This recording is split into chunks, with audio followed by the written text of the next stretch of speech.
తెలంగాణ ఆంధ్రప్రదేశ్ రాష్ట్ర ప్రభుత్వాలు ప్రభుత్వ స్కూళ్ళను ఇంగ్లీష్ మీడియం స్కూల్గా మార్చేసినాయి. దీనివల్ల నెక్స్ట్ ఒకవేళ గవర్నమెంట్ నోటిఫికేషన్ కనుక ఇస్తే టీచర్ రిక్రూట్మెంట్ అనేది బేసికల్లీ ఇంగ్లీష్ మీడియం చదివిన వాళ్ళతో ఉంటుందా, తెలుగు మీడియం వాళ్ళకు కూడా అవకాశం ఇస్తారా? మరి మనం చదివింది తెలుగు మీడియం అయినప్పుడు ఇంగ్లీష్ మీడియం పిల్లలకి వెళ్ళి ఎలా చదువు చెప్పగలరు అనేటువంటిది ఏమైనా భవిష్యత్తులో కోర్టు కేసులు రాగలవా? ఇలాంటివన్నీ ఈ వీడియోలో డిస్కస్ చేస్తున్నాను. హాయ్, హలో, నేను మీ Rajender Bondla. Welcome to model ideas. Your watching model ideas Rajender Bondla YouTube channel.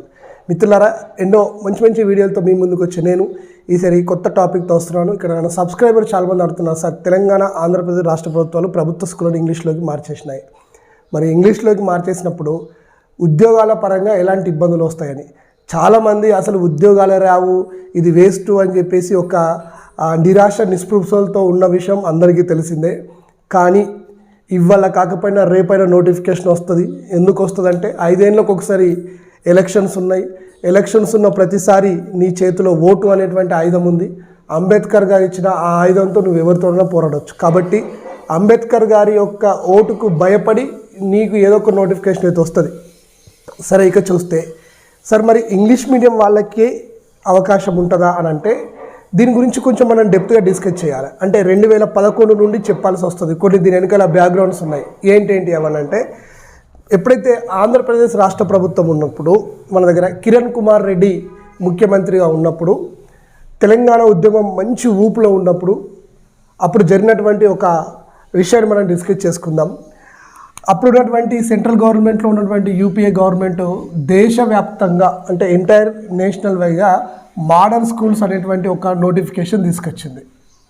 మనం దీని గురించి క్లియర్గా డిస్కషన్ చేస్తే ఇంగ్లీష్ మీడియం ఉంటుందా ఉండదని మన ఇక్కడ గవర్నమెంట్ స్కూల్ గురించి డిస్కస్ చేసుకోవచ్చు. అయితే ఈ మోడల్ స్కూల్లో ఎంటర్ అన్ని రాష్ట్రాలకు ఇచ్చారు. దీని యొక్క ముఖ్య ఉద్దేశం అంటే విద్యాపరంగా వెనుకబడినటువంటి స్కూళ్ళకి ఇవి చేశారు. అంటే విద్యాపరంగా వెనుకబడిన మండలాలకి. అప్పట్లో తెలంగాణ అండ్ ఆంధ్రప్రదేశ్ రాష్ట్రం ఒకటే కాబట్టి అప్పుడు 350 స్కూల్స్ మనకు వచ్చాయి.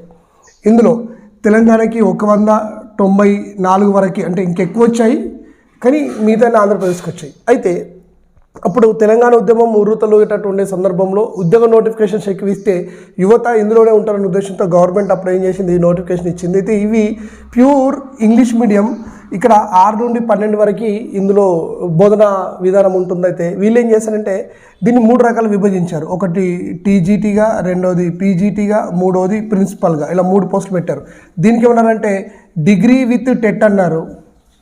దీనికి పీజీ కాబట్టి ఏదైనా పీజీటీ కాబట్టి పీజీ విత్ బీఎడ్ అన్నారు.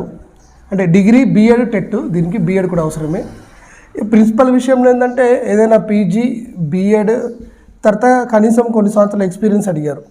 అయితే ఇక్కడ ఏమన్నారంటే దీంతో పాటు టీజీటీ అనేదానికి ఖచ్చితంగా 2 లెవెల్లలో, అంటే intermediate level plus degree level ఖచ్చితంగా ఇంగ్లీష్ మీడియం కావాలని అడిగారు. దీనికి పీజీ లెవెల్ ఏమన్నా అంటే స్కూల్ని వీళ్ళు ఎట్లా విభజించారంటే, ఫర్ ఎగ్జాంపుల్ ఇప్పుడు 1st to 10th ఒకటి, నెక్స్ట్ +2 అనేది 2వ బ్యాచ్, నెక్స్ట్ 13 to 15 అనేది 3వది, నెక్స్ట్ 16 to 17 అనేది ఇట్లా విభజించి ఏదైతే టీజీటీ పోస్ట్ ఉందో ఇది లేకపోయినా కానీ ఖచ్చితంగా ఇక్కడ ఇంటర్ ఇంగ్లీష్ మీడియమే అయి ఉండాలి, డిగ్రీ ఇంగ్లీష్ మీడియం అయి ఉండాలి, బీఎడ్ చేసి ఉండాలి అనే నిబంధన దీనికి పెట్టారు. పీజీ విషయంలో ఏం చేశారంటే కంపల్సరీగా ఇంటర్మీడియట్ ఉన్నా లేకపోయినా పర్లేదు కానీ డిగ్రీ ఇంగ్లీష్ మీడియం ఉండాలి, పీజీ ఇంగ్లీష్ మీడియం అయి ఉండాలి అని నిబంధన పెట్టారు. పెట్టిన తర్వాత ఇక్కడ చాలామంది దీని మీద కోర్టులో కేసు వేశారు. ఎట్లా వేశారంటే, సపోజ్ 2011లో వచ్చినటువంటి నోటిఫికేషన్ ఇది 11 ఎండింగ్లో వచ్చింది, అంటే 12 స్టార్టింగ్లో నోటిఫికేషన్ వచ్చింది. ఓకే, ఈ 11 వరకు పరిస్థితి ఎట్లున్నదంటే వీళ్ళు ఏమన్నారు, చాలామంది ఇప్పుడు పీజీ అయిపోయిన వ్యక్తి ఉన్నాడు అనుకోండి 2011 నాటికి, అంటే అతను తన యొక్క ఎడ్యుకేషన్ అనేది అంటే 10th క్లాస్ కానీ దానికంటే ముందున్న చదువు కానీ దాదాపుగా 2002, 2003లో 4లో పూర్తి చేసి ఉంటారు. 2005 వరకు పూర్తి చేసి ఉంటారు అప్పట్లో, రైట్. అయితే వాళ్ళు స్కూల్లో జాయిన్ కావడం అనేది ఎప్పుడు జరిగింది అంటే దాదాపుగా అతను స్కూల్లో జాయిన్ కావడం అనేది 1990, 91, 92లో జరిగింది. అంటే ఈ సంవత్సరంలో పూర్తి చేసిన వాళ్ళు కాబట్టి వాళ్ళు 90లో కానీ 91లో కానీ 92, 93 ఇటు 80 వరకు, అంతకంటే ముందున్న వరకు, అంటే ముఖ్యంగా 80 నుండి 95 వరకు రాష్ట్రంలో ఉన్న మొత్తం ఇంగ్లీష్ మీడియం స్కూళ్ళ సంఖ్య ఎంత? కాబట్టి ఇంగ్లీష్ మీడియం స్కూల్స్ అప్పుడు లేవు. ఉల్టా అవి సిటీలకి పట్టణాలకి పరిమితమైనవి. ముఖ్యంగా గ్రామీణ ప్రాంత వారి నుండి వచ్చే వాళ్ళకి ఇంగ్లీష్ మీడియం స్కూల్స్ లేవు. అలాంటప్పుడు మీరు ఇంగ్లీష్ మీడియంలో చదివిన వాళ్ళే ఎలిజిబిలిటీ అని ఎందుకు పెడతారు అనే ఉద్దేశంతో కొంతమంది ఈ యొక్క మోడల్ స్కూల్ నోటిఫికేషన్ పైన కోర్టులో కేసేశారు. అయినా గవర్నమెంట్ వెనక్కి తగ్గలే. ఆన్లైన్ ద్వారా అప్లై చేసిన వాళ్ళందరికీ ఎగ్జామ్ రాసుకునే అవకాశం ఇచ్చేసింది. అయితే ఇక్కడ తెలుగు మీడియం వాళ్ళు కోర్టు కేసేసిన తర్వాత మనకి ఆర్టికల్ 14 ఉంది కదా, కుల మత భాష వర్ణ లింగ ఎలాంటి భేదంతో ఎవరిని ప్రభుత్వ ఉద్యోగులకు దూరం చేయదనలో ఉంది. కాబట్టి ఆర్టికల్ 14 ప్రకారం భాషా భేదంతో మమ్మల్ని ఉద్యోగాలకు దూరం పెడుతున్నారు అనే ఆ కాన్సెప్ట్ పైన దాదాపు అంటే 35 మంది తెలంగాణలో ఉండేటువంటి వాళ్ళు దీనిపైన కేసు వేశారు. కేసు వేసిన తర్వాత హైకోర్టు నుండి కేసు సుప్రీంకోర్టు దాకా వెళ్ళింది. వాళ్ళు చాలా బలంగా ఉన్నారు. చివరికి హైకోర్టు ఏం చేసేసిందంటే ఆన్లైన్లో అయితే అసలు ఆఫ్లైన్లో అప్లికేషన్ తీసుకోండి అన్న తర్వాత కొద్దిమంది తెలుగు మీడియం వాళ్ళు ఆఫ్లైన్లో అప్లికేషన్ చేశారు. ఎస్సీఆర్టీ దగ్గర పోయి ఆఫ్లైన్లో అప్లై చేసుకున్నారు. ఆర్ఎంఎస్ఏ ఇచ్చేసారు, డైరెక్ట్గా అప్లికేషన్ ఇచ్చేసారు. అటు తర్వాత ఏం జరిగిందంటే మళ్ళీ వాళ్ళకి ఎగ్జామ్ రానియకుండా మళ్ళీ కోర్టు నుండి వీళ్ళు స్టే తీసుకొచ్చారు గవర్నమెంట్. ఇక్కడ government versus 34 Telugu medium support చేసే వాళ్ళకి ఈ ఉద్యమం బాగా రోజులే జరిగిన తర్వాత లాస్ట్కి ఎగ్జామ్ రాయడం కంటే 2 రోజుల ముందు వాళ్ళు మళ్ళీ కోర్టు స్టే తీసుకొచ్చేసి ఎగ్జామ్ అయితే రాశాక అందరు రిజల్ట్ వచ్చింది. వాళ్ళు కూడా మెరిట్లో ఉన్నారు. మళ్ళీ అంటే ఎవరైతే కష్టపడి కోర్టుకు పోయారో వాళ్ళు మెరిట్లో ఉన్నారు. మెరిట్లో ఉన్న తర్వాత వాళ్ళకి ఉద్యోగంలో వాళ్ళని పక్కన పెట్టేసేసి గవర్నమెంట్ ఏం చేసిందంటే తెలుగు మీడియం వాళ్ళని కాకుండా ఓన్లీ ఇంగ్లీష్ మీడియం వాళ్ళ యొక్క సెలెక్టెడ్ లిస్టే ప్రవేశపెట్టింది. మళ్ళీ వాళ్ళు ఏం చేశారు, మళ్ళీ కోర్టుకు వెళ్ళారు. మాకు ఉద్యోగం ఆల్రెడీ రావడానికి ఛాన్స్ ఉంది, మాకంటే తక్కువ మార్కులు ఉన్న వాళ్ళకి ఉద్యోగం వచ్చింది. ఫర్ ఎగ్జాంపుల్ నా ఫ్రెండ్ కొండల రెడ్డి అని ఉంటుండే, అతను ఇఫ్లూలో PhD చేస్తుండే. రైట్, ఒక PhD క్యాండిడేట్, ఆయనకి జాతీయ స్థాయిలో ఎంతో పేరుంది, ఎన్నో నేషనల్ సెమినార్లో ఇంటర్నేషనల్ సెమినార్లో పాల్గొన్న వ్యక్తి. అతను తెలుగు మీడియం బ్యాక్గ్రౌండ్ డిగ్రీలో. కాబట్టి ఒక PhD చదివి జాతీయ స్థాయిలో పేరు ప్రఖ్యాతున్న వ్యక్తి ఇతను ఇప్పుడు మోడల్ స్కూల్ ఉద్యోగాలకు అర్హత అయితే లేడు. ఇలాంటి వాళ్ళు మరి చూస్తేనేమో టాప్ ర్యాంక్ మార్కులు ఉన్నాయి.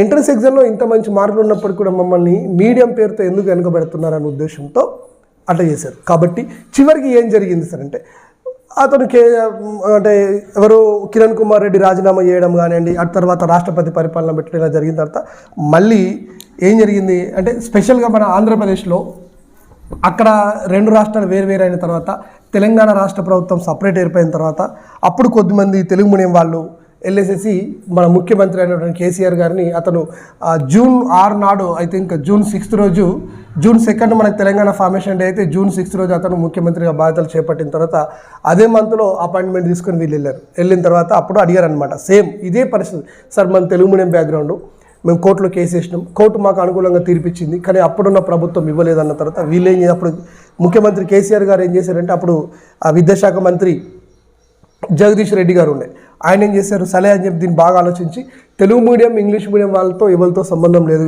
డైరెక్ట్గా ఉద్యోగాలు ఇచ్చేద్దామని ఎవరైతే తెలుగు మీడియం నుండి కోర్టులో కేసు వేశారో వాళ్ళందరికీ కూడా 2014 సెప్టెంబర్ 21, 22, 23, 24 రోజులలో అందరికీ తెలుగు మీడియం ఇంగ్లీష్ మీడియం అందరికీ ఉద్యోగాలు ఇచ్చేశారు.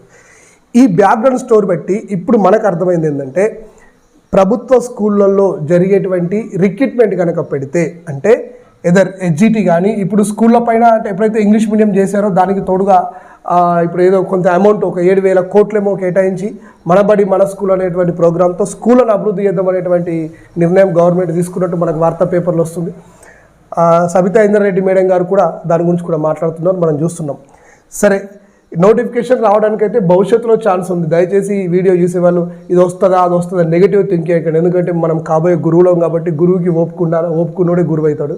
ఉంది, ఫ్రస్ట్రేషన్ ఉంది మనకు. ఒకవైపు కోవిడ్ పరిస్థితి, ప్రైవేట్ స్కూల్లో ఒత్తిడి, ఇవన్నీ నుండి ప్రభుత్వం నోటిఫికేషన్ ఇవ్వకపోవడం, అందులో విద్యాశాఖ నోటిఫికేషన్ పైన ఎక్కువ మంది PG B.Ed చేసి కేవలం ఉద్యోగం అంటే మనకు టీచర్ జాబే అనేటువంటిగా మనం తయారై ఉన్నాము కాబట్టి మనకి ఇలాంటివి కొన్ని తప్పదిక. ఓకే, ఇక్కడ ఈ ప్రభుత్వాలు కనుక ఇప్పుడు మరి రాబోయే దాంట్లో ఈ SGT కానీ స్కూల్ అసిస్టెంట్ పోస్టులు కానీ నోటిఫికేషన్ వస్తే అన్ని ఇంగ్లీష్ మీడియం స్కూల్సే కాబట్టి మరి ఇంగ్లీష్ మీడియం వాళ్ళు చదివిన వాళ్ళే ఎలిజిబుల్ అంటుందా అని అంటే దీని ప్రకారం మోడల్ స్కూల్లో నేను చెప్పిన ఎగ్జాంపుల్ ప్రకారం జరగదు. ఎందుకు జరగదంటే తెలంగాణ రాష్ట్ర ప్రభుత్వమే తెలుగు మీడియం అభ్యర్థుల యొక్క పరిస్థితిని గుర్తించి తెలుగు మీడియం వాళ్ళకు కూడా జాబ్ ఇచ్చింది కాబట్టి ఇప్పుడు మీడియం అనేది ఈ నోటిఫికేషన్లో ఉండదు. నేను క్లియర్ కట్గా చెప్తున్నాను. Whether you are from Telugu medium or English medium you are eligible for this to apply for this. ఇది ఖచ్చితంగా ఉంటుంది. కాకపోతే పాయింట్ ఎక్కడ ఉంటుందంటే, ఇక్కడ తెలుగు మీడియం వాళ్ళు మాత్రం వెనుకబడే ఒక పరిస్థితి ఉంటుంది. ఎక్కడ ఉంటుందంటే క్వశ్చన్ పేపర్ ఏదైతే ఉంటుందో, అంటే ఇక్కడ ఇప్పుడున్న దాని ప్రకారం మనకు టీఆర్టీ అనేటువంటి ఒక సిస్టమ్ పెట్టాడు, టీచర్ రిక్రూట్మెంట్ టెస్ట్ అని ఒకటి పెట్టాడు కదా. దీంట్లో ఇప్పుడు మనకున్న పరిస్థితులలో ఏమేమి ఉన్నాయి అంటే, ఒకటే ఒక పేపర్ మనకు ముందుగా టెట్ క్వాలిఫై కావాలని చెప్పారు. టెట్ క్వాలిఫై అయినాం. టెట్ క్వాలిఫై అయినాక డైరెక్ట్గా టీఆర్టీ రాసుకోమన్నారు. టీఆర్టీ అంటే మనం ఎస్జిటికి వచ్చేసరికి అంటే 80 మార్కుల ఎగ్జామ్ పేపర్, 20 మార్కులు టెట్ వెయిటేజ్తో మనకి ఇస్తాడు. ఇదే స్కూల్ అసిస్టెంట్లో కూడా టెట్ క్వాలిఫై కమ్మన్నాడు. దీంట్లో డైరెక్ట్గా మళ్ళీ 80 మార్కుల ఎగ్జామ్, 20 మార్క్స్ టెట్ క్వాలిఫై కమ్మని చెప్పాడు. అయితే ఇప్పుడు జరగబోయేటువంటి కొత్త డిఎస్సిలో ఖచ్చితంగా నేనైతే అనుకుంటున్నాను, ఈ టెట్తో పాటు ఈ ఫైనల్ ఎగ్జామ్ ఏదైతే ఉంటుందో ఈ మార్క్తో పాటు మధ్యలో ఎక్కడైనా ఇంకొక ఇంగ్లీష్ లాంగ్వేజ్కి సంబంధించిన ఒక పేపర్ పెట్టే అవకాశం అయితే ఉంది అని నేను అనుకుంటున్నాను.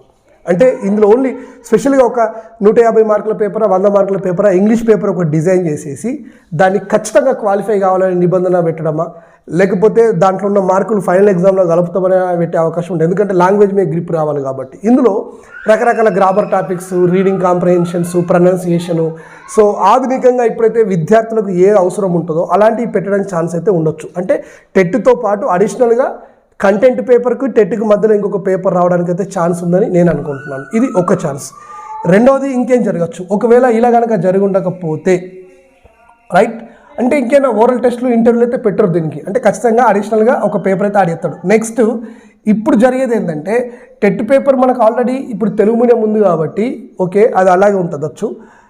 ఈ డిఎస్సి ఎగ్జామ్ పేపర్ అయితే ఉంటుందో, కామన్గా మనకు జరిగేటువంటి టీఆర్టీకో ఎగ్జామ్ పేపర్ ఉంటుందో, ఇది కంప్లీట్ ఇంగ్లీష్ మీడియంలోనే ఇచ్చే అవకాశం అయితే ఉన్నది.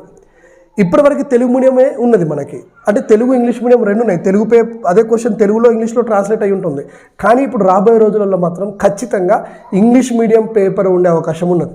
దీన్ని బట్టి ఇందులో ఉండేటువంటి జీకే క్వశ్చన్స్ కానీ, అంటే ఒక టీఆర్టీ ఎగ్జామ్ని మనం చూసుకుంటే, ఒక టీచర్ రిక్రూట్మెంట్ ఎగ్జామ్ని మనం చూసుకుంటే, దాంట్లో కామన్గా ఉండేటువంటి టాపిక్స్లో తీసుకుంటే జెండర్ స్టడీస్ కానివ్వండి, నెక్స్ట్ ఎడ్యుకేషన్ సైకాలజీ కానివ్వండి, ఓకే, ఇవి రెండు మనల్ని చాలా ఇబ్బంది పెట్టించేటువంటి పేపర్లు. ప్రతి వాళ్ళకి ఇది కామన్గా ఉండేటివి. జనరల్ స్టడీస్ కామన్గా ఇంగ్లీష్ కూడా కొంచెం ఉంటుంది, తర్వాత మన కంటెంట్ ఉంటుంది, ఒక ఇది బేస్డ్ ఆన్ సబ్జెక్ట్ని బట్టి మన మాటలు ఉంటుంది. ఇక్కడ ఇవన్నీ కూడా ఇంగ్లీష్ మీడియంలో ఇవ్వడానికి ఛాన్స్ ఉంటుంది.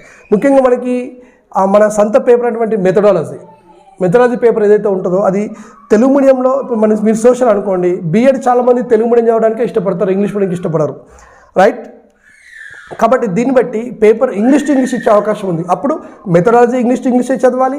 ఈ జీకే, కరెంట్ అఫైర్స్, ఓకేనా, ఈ ఎడ్యుకేషన్ సబ్జెక్ట్కి సంబంధించిన టాపిక్స్, అలాగే మన సొంత సబ్జెక్ట్ కూడా ఇంగ్లీష్ మీడియంలో చదవాల్సి ఉంటుంది. కాబట్టి మీడియం అనేది అడగకుండా, అంటే ఈ మీడియంలో చదివిన వాళ్ళ ఎలిజిబిలిటీ అని అనకుండా క్వశ్చన్ పేపర్ని ఇంగ్లీష్ మీడియంలో పెట్టచ్చు, లేదంటే ఇంగ్లీష్కి సంబంధించి ఒక అడిషనల్ పేపర్ కూడా మధ్యలో యాడ్ చేయొచ్చు. ఇది జరుగుతుంది. మరి దీన్ని బట్టి ఎవరైతే అప్డేట్ లేని వాళ్ళు, అంటే మొబైల్ ఫోన్లో ఇంగ్లీష్లో చదువుతూ ఇంగ్లీష్లో మెసేజ్ పంపిస్తూ కూడా ఈ రోజులలో కూడా తెలుగు మీడియానికి భయపడి, అంటే ఇంగ్లీష్ మీడియంకి భయపడే వాళ్ళు, ఇంగ్లీష్ అంటే భయం ఇంకా అట్లాగే ఉన్నవాళ్ళు, సో మార్పును అంగీకరించని వాళ్ళు రాబోయే ప్రభుత్వ ఉద్యోగాలలో భారీ మొత్తంలో వీళ్ళు ఇబ్బంది పడాల్సిన అవసరం ఉందన్న విషయం మనం గుర్తించాలి. So we need to take our update కావాల్సిందే. ఇంగ్లీష్ రాదు అనేది లేదు. ఈరోజు 5,000 పడితే ఎక్కడన్నా మంచి స్పోకెన్ ఇంగ్లీష్ సెంటర్స్ ఉన్నాయి, అద్భుతంగా నేర్పిస్తారు. అది అనుకుంటే ఆన్లైన్లో ఉన్నాయి, ఇంకెక్కడో ఉన్నాయి. రోజు ఒక 2 గంటలు నీ యొక్క సమయాన్ని నువ్వు ఇన్వెస్ట్ చేసి ఇంగ్లీష్ మీద నీకు పట్టొస్తే అక్కడ ఇలాంటి ఉద్యోగ నోటిఫికేషన్లు కనుక వస్తే నీకేమీ ఇబ్బంది కాదు.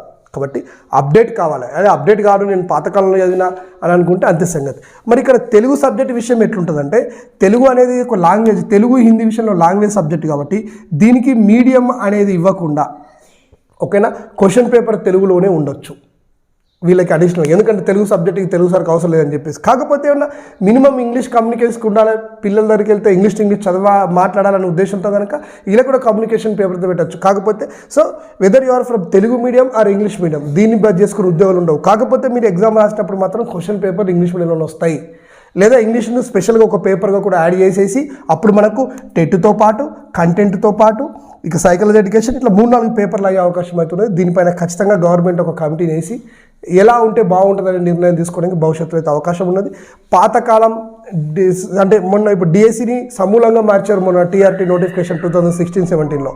ఇప్పుడు కూడా మళ్ళీ కమిషన్ వేసి దాన్ని మొత్తం సమూలంగా మార్చేస్తారు. ఎందుకంటే స్కూల్ ఇంగ్లీష్ మీడియం మారినప్పుడు రైట్ టీచర్ కూడా కొంచెం ఇంగ్లీష్ నాలెడ్జ్ ఉండాలనే ఉద్దేశంతో సిలబస్ డిజైన్ చేస్తారు. ఇది నెక్స్ట్ జరగబోయేటువంటి ప్రాసెస్. ఓకేనా? సో మీరు సబ్స్క్రైబర్స్ అడుగుతున్నటువంటి మాట, సార్ ఇంగ్లీష్ మీడియం ఉంటుందా తెలుగు మీడియం ఉంటుందా అంటే దీనికి సంబంధించినటువంటి ఇన్ఫర్మేషన్. ఓకేనా? ఇంకా మీకు డౌట్స్ ఉంటాయి నాకు తెలుసు, కింద కామెంట్ బాక్స్లో కామెంట్ చేయండి. నేను రెడీగా ఉన్నాను, ఖచ్చితంగా నేను మీకు సమాధానం ఇచ్చే ప్రయత్నం చేస్తుంటాను. ఓకేనా? రైట్. ఏ నోటిఫికేషన్స్ రావు, ఏది రావు, వేస్ట్ ఇవన్నీ అని అనుకునే వాళ్ళు దయచేసి మీరు మెసేజ్ పెట్టకండి.